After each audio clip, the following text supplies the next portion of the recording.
चंद्रशेखर बावनकुळेंनी उद्धव ठाकरेंवर निशाणा साधलेला आहे। उद्धव ठाकरेंची मुस्लिम मतांच्या भरोशावर फडणवीसांवर टीका असल्याचं बावनकुळे म्हणाले।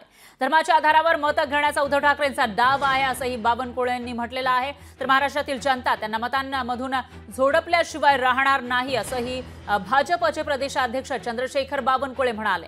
तर ट्विटच्या माध्यमातून बावनकुळेंनी ही टीका केली आहे आणि ट्विटमध्ये बावनकुळे नेमकं काय म्हणतात ते आपण बघणार आहोत। दरम्यान उद्धव ठाकरेंनी काल फडणवीसांवर टीका केली होती। एकतर फडणवीस राहतील किंवा मी राहीन असं ते म्हणाले होते, त्याला आता बावनकुळेंनी उत्तर दिले। उद्धव ठाकरेंनी हिंदुत्व सोडला, आता ते ख्रिश्चन आणि मुस्लिम मतांच्या भरोशावर देवेंद्रजी फडणवीस यांच्यावर टीका करतायत असं बावनकुळे म्हणाले। तर उद्धव ठाकरेंनी फडणवीस यांच्याविषयीच्या भाषेचा वापर केला, त्यातून त्यांनी स्वतःची मानसिक दिवाळखोरी दाखवून दिली आहे असंही बावनकुळेंनी म्हटलंय।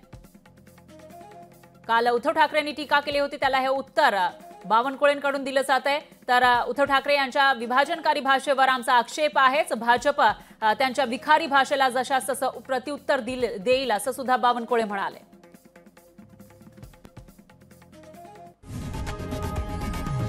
लोकशाही मराठी ऐका, पहा, जागरूक रहा।